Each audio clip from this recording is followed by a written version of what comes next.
जो अंचल के राजस्व के अधिकारी हैं, आप उनको जो है वो अंचलाधिकारी भी कहते हैं, यानी सर्कल ऑफिसर, यानी जो सीओ हैं।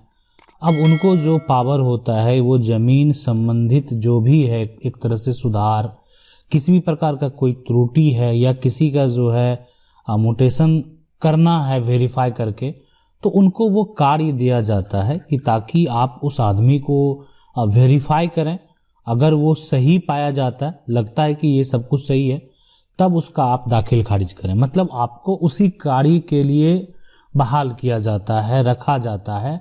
उसके अलावे भी और सारा कार्य दिए जाते हैं, लेकिन ये भी एक कार्य होता है उनका कि अगर किसी प्रकार का कोई त्रुटि है तो सुधार करना है, और अगर किसी भी प्रकार का कोई समस्या है तो उस समस्या का हल भी करना है।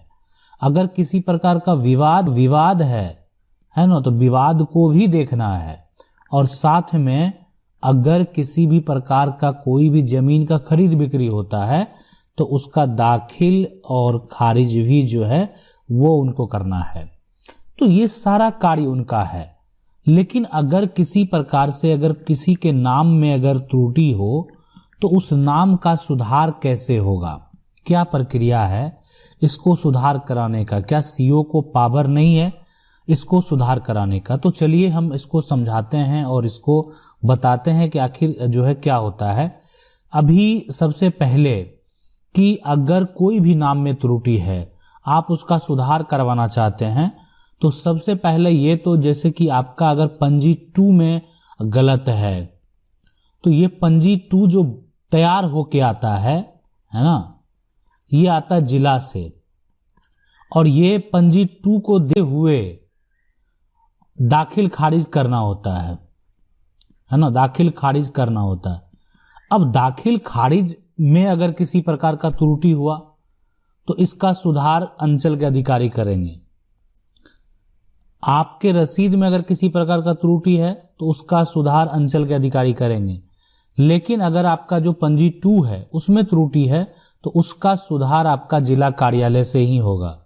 तो जिला के जो राजस्व के अधिकारी होंगे, एडीएम हो, जिला कलेक्टर हो, जहां से ये जो पंजी 2 आपका बन के आता है वहां से आप इसको सुधार करवा सकते हैं। सवाल जो है ये कह रहे हैं कि सर मेरे पिताजी 2 भाई हैं, खतियान में बूधन महतो, फूदन महतो, पिताजी प्रेम जो है लाल महतो है, लेकिन पंजी 2 में बूधन महतो और सूदन महतो कर दिया है। और ये ठीक है प्रेम लाल महतो, तो ये यहाँ पर सूदन 100 के जगह फ होना चाहिए, वो गलत हो गया है। अब बूधन महतो और फूदन, लेकिन सीओ नाम सुधार नहीं कर रहा है। और रसीद में है, देखिए बिल्कुल रसीद में अगर आपका ऐसा आ गया है, ठीक है, तो आप इसका सीओ के द्वारा नहीं किया जा रहा ना, तो आप जिला कार्यालय में जो आवेदन कीजिए, आपका सुधार होगा। आप जिला के जो एडीएम है ना, उनके पास आप जो है एक तरह से इससे संबंधित शिकायत कीजिए कि आपका पंजी 2 में गलत हो गया है, तो उसका सुधार हो जाएगा। अगला सवाल है कि सर मेरा सवाल है कि मेरी जमीन में घर बना लिया है तो हम उसको बलपूर्वक हटा सकते हैं? देखें, हटाने को तो बिल्कुल ऐसा नहीं कि आपकी संपत्ति है, लेकिन अगर इसमें मकान बना हुआ है, इसमें लोग रह रहे हैं, आप इसमें जाके तोड़ फोड़ करेंगे तो आपके ऊपर अगर किसी भी प्रकार का कोई समस्या उत्पन्न होता है, किसी को चोट पहुंचता है, तो आपके ऊपर केस हो सकता है। तो इस बात का आपको ध्यान रखना सबसे पहले कि अगर आप जो मकान में है, मकान में रह रहे हैं, तो किसी भी प्रकार का कोई बल प्रयोग ना करें। आपकी संपत्ति है तो आपका पूरा अधिकार बनता है, आप जो है कानूनी लड़ाई लड़के आप उसको खाली करवा सकते हैं। अब है कि घर जिस समय आप वो बना रहा था उस समय आपको रोकना चाहिए था, किसी भी हालत में उस समय बनाने नहीं देना चाहिए था। आज वह बना के रह रहा है तो अभी वर्तमान में उसका कब्जा है।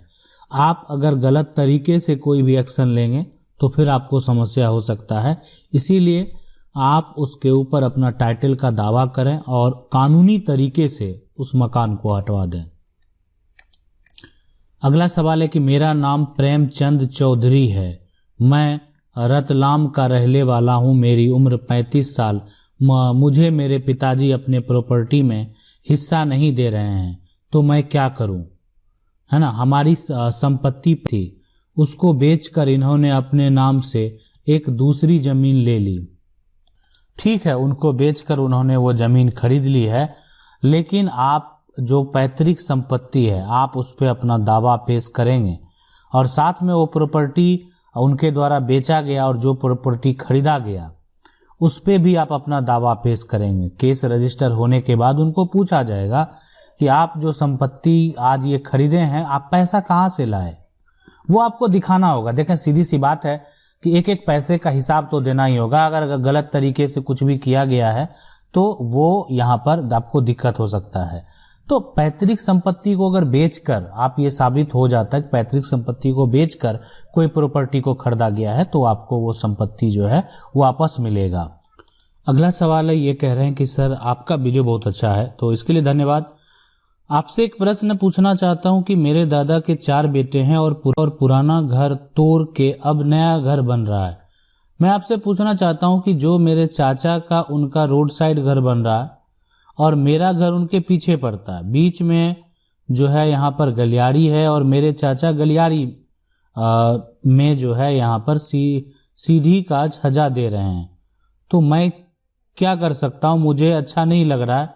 गलियारी में छज्जा दें, मैं चाहता हूँ कि वो रोड साइड आगे दें, मैं कैसे उनको रोकूं? देखें, सीधी सी बात है, एक तो आप सबसे बड़ी बात है कि बोलकर रोक सकते हैं, है ना, आप बोलकर रोक सकते हैं। लेकिन अगर वो बोलने से नहीं मानने को तैयार हैं तो उनको ये पता नहीं कि जो वो आगे फ्रंट में है, तो वो एक तरह से बता देते हैं आपको कि अगर ये प्लॉट इस प्रकार है, कोई आगे अगर ये सड़क है, आगे फ्रंट किसी को मिला हुआ, ठीक है, बगल से ये रास्ता छोड़ा हुआ है, तो उस केस में कोई यहाँ बनाएगा, कोई जो भी है जहां पर बनाएगा।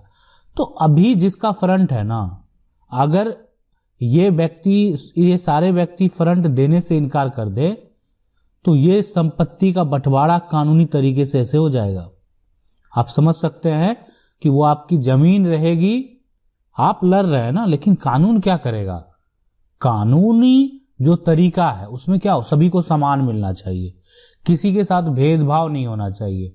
और यहाँ पर जो है ये जो है एक तरह से अगर ऐसा सिचुएशन है, उस केस में डिपेंड क्या करता है, डिपेंड यही करता है कि आपसी समझौता अगर होता है तो सबसे बेस्ट है, नहीं अगर कानूनी अगर आप लड़ाई लड़ने गए तो ये ना तो जमीन आपके कोई किसी काम का, ना उनके किसी काम का, इसलिए कि हो सकता है कि इस पे घर ही ना बने अगर इसको 4 पार्ट में बांट दिया जाए तो ये हो सकता है। तो इसलिए आप उनको बता सकते हैं, अगर मान लें तो सही है, नहीं तो आप चाहे तो एसडीएम कोर्ट में केस भी फाइल एसडीओ एसडीएम को आवेदन दे सकते हैं। सवाल है सर, टाइटल सूट करने के बाद 420 का चल सकता है? देखें, बिल्कुल, अगर ये आपको लगता है कि व्यक्ति धोखेबाज है, धोखा दिया है, फ्रॉड किया है, तो उस केस में बिल्कुल जो है आप कर सकते हैं। अगर वो उसके लगता है कि वैसा जुर्म किया है, आप उसको साबित कर सकते हैं, आप अपने वकील से बात कर सकते हैं, उनको भी लगता है कि हाँ ठीक है आपके पास इतने प्रूफ हैं तो ये साबित हो सकता है, तो आप बिल्कुल कर सकते हैं। सवाल है कि मेरे परदादा के नाम से जमीन है और मेरे दादा 3 भाई हैं। एक भाई ने जमीन का रसीद अपने पत्नी के नाम से कटवाया है और उसकी पत्नी ने जमीन किसी और से बेच दिया और वह रसीद कटवाता है। जो बेची है जमीन वो मर चुकी है और तीनों भाई जो थे वो भी मर चुके और तीनों भाई का मकान बना हुआ है ना, कैसे रोकें उसे रसीद कटवाने से? देखें, अगर गलत तरीके से रसीद कट रहा है तो इसकी शिकायत तो पहले आपको जो अंचल के राजस्व के अधिकारी हैं, सर्कल ऑफिसर हैं, उन्हीं के पास आपको आवेदन करना चाहिए। ठीक है, अगर किसी का रसीद जो है वो गलत तरीके से कट रहा है तो उसके बाद वहां से अगर कोई हल नहीं निकलता है तो आप जिला में आवेदन करके दाखिल खारिज को रिजेक्ट करवा सकते हैं, अगर वो गलत तरीके से हुआ है तो। सवाल है कि सर मेरे दादा के द्वारा खरीदी प्रॉपर्टी मेरे चाचा के नाम पर रजिस्ट्री है, अब हमारे घर में प्रॉपर्टी विवाद चल रहा है, हमको डर है कि चाचा हमारी प्रॉपर्टी को बेच ना दे, इसके लिए क्या कानूनी समाधान है? देखें, दादा के द्वारा जो खरीदी गई प्रॉपर्टी अगर वो चाचा पर है और चाचा जो हैं आपके पिता के जो हैं अगर वो बड़े भाई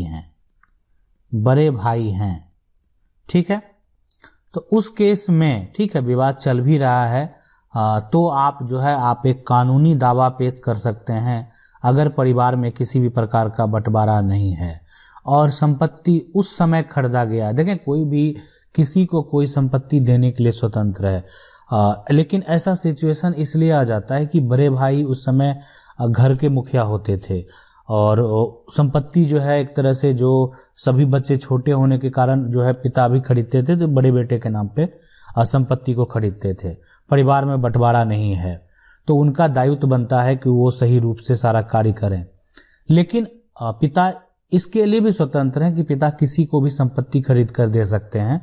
अगर उनके पास पैसा जो है वो उनकी खुद की कमाई अर्जित है, संपत्ति है, तो वो किसी को देने के लिए स्वतंत्र हैं। तो वहां पर किसी प्रकार का जो है आप उस पर दावा नहीं कर सकते हैं। लेकिन अगर वो प्रॉपर्टी ज्वाइंट में खरीदा हुआ है, फैमिली इनकम से खरीदा हुआ है और वो प्रॉपर्टी जो है एक तरह से दादा के द्वारा खरीदा हुआ है, तो ये साबित होता है, तो आप संपत्ति में हक कानूनी रूप से भी पा सकते हैं।